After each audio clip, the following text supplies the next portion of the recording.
Hello dear students, today we are going to start our new point of lesson number 9, that is commission.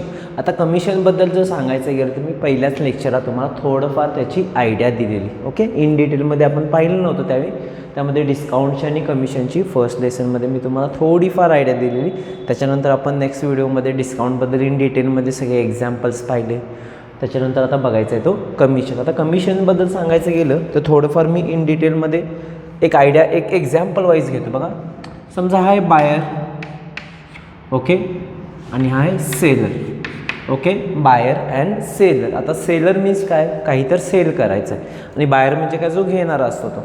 आता असं वाटत असेल की तुम्हाला ते शॉप वगैरे काय, आता इथे शॉप वगैरे नाही. समजा जे काही मोठी, समजा या पर्सनला बाईक सेल करायचं आहे. ओके, आणि याला बाईक काय करायचं आहे, बाय करायचं आहे. ओके, पण या दोघांची ओळख एकमेकांशी नाही. हां, बाईकची प्राईस समजा जास्त असेल आणि त्याला इमिजिएटली ती बाईक सेल करायची असेल आणि याला इमिजिएटली बाईक समजा बाय करायची असेल, पण दोघांची एकमेकांशी ओळख नाही. मग त्यामध्ये एक थर्ड पर्सन इथं अवेलेबल असतो. ओके, थर्ड पर्सन अवेलेबल असतो.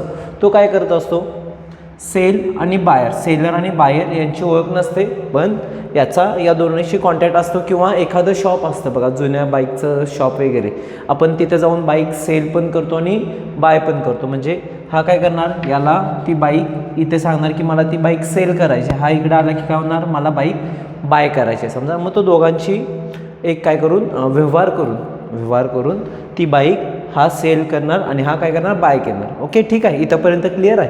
आता इथनं पुढं काय होतं की ही सर्व्हिस दिल्याबद्दल हा जो काय सर्व्हिस दिला असतो, हा तो थर्ड पर्सन आहे, तो काही अमाऊंट चार्ज करतो. म्हणजे याच्याकडून पण आणि याच्याकडून पण. कधी कधी एकाच पर्सनकडून करतात, कधी कधी दोन्ही, कधी कधी नुसतं बायरकडून. Okay, depends on example. मग यामध्ये आपल्याला असं लक्षात येईल की जो काय चार्ज करणार आहे, जे अमाऊंट, त्यालाच आपण म्हणतो कमिशन. ओके, ज्याला त्या अमाऊंटला काय म्हणणार आहे, कमिशन. म्हणजे हा जो काय थर्ड पर्सन असतो त्याला ब्रोकर, कमिशन एजंट, ओके, असे वेगवेगळे शब्द आपण बघायला मिळेल. ओके, इन डिटेलमध्ये नाही सांगितलेले जास्त, एक एक्झाम्पल थ्रू सांगितले. म्हणजे सेलर आणि बायर यांच्यामध्ये जो काय पर्सन असणार आहे, जो दोन्हीचा व्यवहार सांभाळणार आहे, किंवा दोन्हीच्या पर्सनची ओळख एकमेकांना करून देईल, किंवा वॉट एव्हर त्यांचा एकमेकांशी कम्युनिकेट करून देईल, याला आपण काय म्हणतो, कमिशन एजंट. ओके, आणि जे अमाऊंट चार्ज करणार आहे त्याला आपण म्हणणार आहे कमिशन.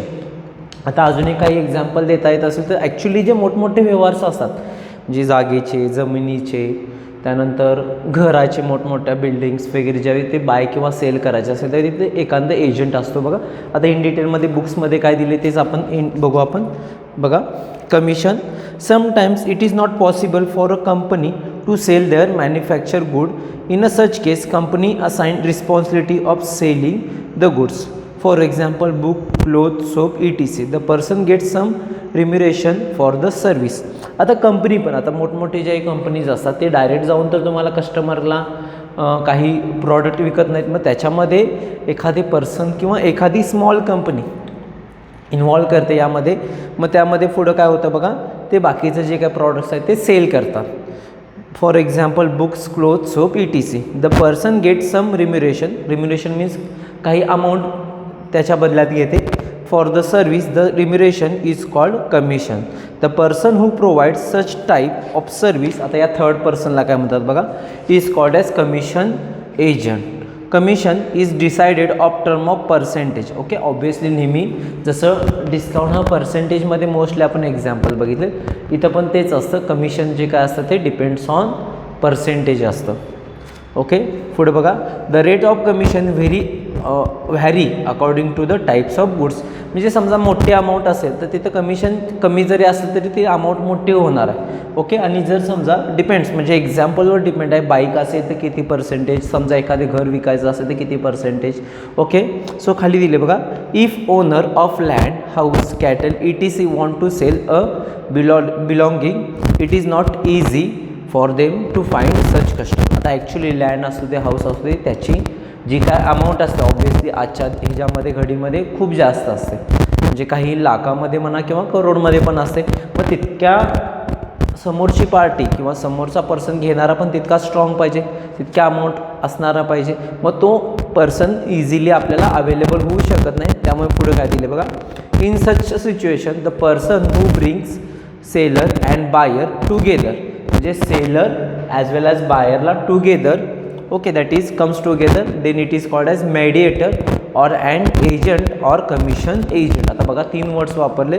मेडिएटर म्हणजे मध्यस्थी थोडक्यात म्हणतो आपण त्याला, एजंट ऑर कमिशन एजंट. ठीक आहे. तुम्हाला बघा कुठेही जरा एखादं अवघड काम असेल, आपल्याला जमत नसेल ते आपण एखादे वडील वगैरे तुम्ही बघितलं असेल की तुमचे एजंटला काम देतात जेणेकरून तुमचं काम इझिली होईल. ओके. पुढे बघा, food grains, vegetables, fruit and flowers are also sold with the help of a mediator or and agent. तुम्ही जर मार्केटला गेला, मोठमोठ्या मार्केटला, शेतकरी का डायरेक्ट फक्त विकत बसत नाहीत आले आणले, काही किरकोळ असतात, म्हणजे मोठे व्यापारी असतात किंवा मोठे शेतकरी असतात, ते काय करतात, एजंटच्या थ्रू किंवा मेडिएटरच्या थ्रू लहान लहान जे काय लहान लहान शॉपकीपर किंवा बाकीचे जे काय हे असतात कस्टमर किंवा विकणारे पण, ओके, शॉपकीपर्स, त्यांना आपण ते सेल करतात मोठमोठे. So for the job of agent get commission, the commission is receive from the seller or the buyer or from both. म्हणजे मी मगाशी सांगितल्याप्रमाणे कधी कधी फक्त कमिशन जे असतं ते सेलरकडून घेतलं जातं, कधी कधी बायरकडून घेतलं जातं, कधी कधी दोघांच्या कडून पण घेतलं जातं, म्हणजे सेलरकडून ॲज वेल ॲज बायरकडून. आता आपल्याला एक्झाम्पल बघू, एकदम सिम्पल आहे. जसं आपण डिस्काउंटमध्ये पर्सेंटेज काढले तेव्हा ना त्याच्यापेक्षा हे एकदम सिम्पल आहे. बघू आपण. Shripati sold a land for 2,50,000. बघू आपण सॉल्व एक्झाम्पल बघतोय आपण. Shripati sold a land for ₹2,50,000 to mister Sadashiv. Okay. In शॉर्टमध्ये लिहितोय बघा मी. श्रीपती सोल्ड, सोल्ड मीन्स आउटसाईडला एरो येणार, sold to land mister Sadashiv, okay, through a broker. आता इथं ब्रोकर येणार, थ्रू अ ब्रोकर. पुढे रिसीव 2% ब्रोकरेज, 2% ब्रोकरेज घेतला इथे फ्रॉम द बोथ, म्हणजे यांच्याकडून पण घेतला 2% आणि सदाशिवकडून पण काय घेतला 2% ब्रोकरेज घेतला. Find the total brokerage receive by the broker. आता ॲक्च्युली ब्रोकरेज कशावर असतं, जी अमाऊंट बायरसाठी किंवा जी सेलरसाठी जी अमाऊंट असते त्याच अमाऊंटवर ते काय घेतात, ब्रोकरेज घेतात. मग ॲक्च्युली आता श्रीपतींनी जे काही होम किंवा काही लँड आहे ती सेल केली ते किती रुपयाला केले बघा, ₹2,50,000.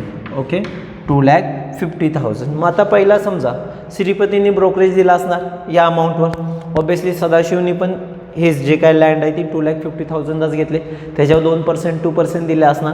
मग या दोन्हीकडून त्यांना जे काय पर्सेंटेज मिळाले ते आपल्याला फाइंड आउट करायचे किंवा जे अमाऊंट.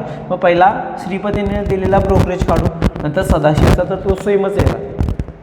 So 2% of 2,50,000. काही लिहून घ्यायचं नाही कारण की पूर्ण सगळ्या स्टेप तुमच्या टेक्स्टबुकमध्ये अवेलेबल आहेत, काही लिहायची गरज नाही, फक्त ऑब्झर्व करा. दॅट इज 2/100 झालं आहे पहिल्यांदाच. Of means multiplication, 2,50,000. Okay, 0 0 0 0 get cancel, 25 2s are 50 and that is 5,000. Okay, म्हणजे श्रीपती किती रुपीज देणार, 2% मीन्स 5,000. ऑब्वियसली सदाशिव पण किती रुपीज देणार आहे, 5,000, because both values are same or equal. So श्रीपतीकडून 5,000 अँड सदाशिवकडून 5,000, म्हणजे असे दोघांच्याकडून तो किती रुपीज घेणार बघा, 5,000 प्लस 5,000 दॅट इज 10,000. इतकं सिम्पल होतं बघा. बघा खाली सगळ्या स्टेप्स दिले. Brokerage receive from the both buyer and seller, therefore total brokerage is equal to 5,000 plus 5,000 that is equal to 1,000 rupees. ठीक आहे. नेक्स्ट एक्झाम्पल बघू. सेकंड एक्झाम्पल, यामध्ये जास्त काय असं अवघड एक्झाम्पल नाही आहेत बघा, आपल्याला फक्त पर्सेंटेज काढता आले पाहिजे. Let's see. Sukhdev sold 10 quintal of wheat for ₹4,050 per quintal through an agent. The commission was paid at the rate of 1%. Find the amount Sukhdev received after the selling for wheat. आता एक्झाम्पलचं meaning समजावून घ्या. सुखदेवकडे काय जे काय वीट आहे ते 10 क्विंटल आहे. Okay, पर quintal 4,050 रुपीजनं broker through किंवा एजंट थ्रू सेल केले. मग त्याचा 1% ब्रोकरेज दिला. मग राहिलेली अमाऊंट आपल्याला फाइंड आउट करायची. किंवा फॉर एक्झाम्पल एक सिम्पल एक्झाम्पल सांगतो. समजा 1,000 रुपीजला एक अमाऊंट काही तर सेल केली, वॉट एव्हर काही असू दे. समजा ब्रोकरला आपण समजा 100 रुपीज त्याच्या मागं दिले. मग आता द्यावे लागणार ना, 1,000 रुपीजला एखादी वस्तू किंवा थिंग्स आपण सेल केली, आपल्याला 1,000 रुपीज मिळाले. पण त्यातील 1000 रुपीजमधले 100 रुपीज त्या समोरच्या एजंटला किंवा ब्रोकरला द्यावे लागते. तर आपल्याला किती रुपीज मिळणार आहे? That is 900. That is 900. ठीक आहे. सो इथं पण तेच आहे. तुम्ही पण लहान असताना काही जर केलं असेल बा घरच्यांच्या सोबत काहीतरी सामान आणायचं जायचं असेल तर एखादी समजा वस्तू 9 रुपीची असेल आणि मम्मीने 10 रुपीज दिला असेल तर 1 रुपया तुमच्या खिशात जातो. म्हणजे तो तुमचा कमिशन एजंट असतो थोडक्यात कमिशन. ओके. म्हणजे मम्मीला ती वस्तू 10 रुपयालाच बसणार 10 रुपीचा, पण तुम्हाला ती ॲक्च्युअल प्राईस 9 रुपीज असणार. पण तुम्हाला 1 रुपया दिलेला काम करण्याबद्दल 1 रुपया किंवा 1 रुपीज काय असेल ते वॉटेवर. आता 1 रुपीचं काय येत नाही, पण एक एक्झाम्पल दिलं. तसं तुम्ही जे खिशात अमाऊंट घातली ती तुमची कमिशन असेल. इथं पण तेच आहे. ठीक आहे. So Sukhdev sold 10 quintal of wheat 4050 per quintal. आता 10 क्विंटलचं पूर्ण अमाऊंट आपल्याला फाइंड आउट करावं लागेल. So selling price, okay, selling price मी शॉर्टमध्ये फक्त कॉपरेट करा. Selling price of wheat that is equal to किती बघा 10 क्विंटल आहे.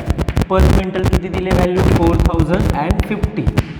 ओके. म्हणजे टोटल सेलिंग प्राईस किती होणार बघा that is rupees 40,500. Okay. Brokerage दिलाय 1%. ऑब्विसली नो डाऊट ज्या वीट विकणार किंवा जे काय सेल करणार अमाऊंट त्यांना 40,500 मिळणार आहे, पण त्यातून ब्रोकरेज पण द्यावं लागणार ना 1%. या अमाऊंटमधलाच देणार आहे ते पर्सेंटेज. म्हणजे 40,500 आले त्यातील 1% कॅल्क्युलेट करणार आणि त्या समोरच्या एजंटला ते देणार आहे. मग आपल्याला पहिला ब्रोकरेज काढावं लागेल in rupees. That is 1% of rupees 40,500. That is 1% means 1/100 into 40,500. 0,000 get cancel. That is rupees 405 rupees त्यांना काय द्यावं लागणार आहे? ब्रोकरेज द्यावं लागणार आहे. मग आता बघा 40,500मधून ते 405 रुपीज त्यांना देणार. मग त्याच्याकडे राहणार किती, कसं काढणार? Obviously 40,000 minus 405. सो खाली दिले बघा. So amount receive by wheat selling wheat that is equal to selling price of wheat minus commission. Okay. Or brokerage म्हणलं तरी चालतं, काही प्रॉब्लेम नाही. ओके. कमिशन दिलं असेल तर कमिशन, ब्रोकरेज असेल तर ब्रोकरेज. ओके. दोन्ही वर्ड सेमच आहे. इथे काय करा फक्त बाळांनो, इथं कमिशन करा. So 40,500 minus 405 that is equal to 40,095 rupees. म्हणजे आफ्टर सेलिंग त्यांच्याकडे जे काय अमाऊंट शिल्लक राहणार आहे ती किती असणार आहे? 14,095 rupees. Okay. This way you have to completed our solve example part of commission. Next लेक्चरला आपण नेक्स्ट पॉईंट बघायचा. आजच्या लेक्चरला आपण इथंच थांबतोय. Have a good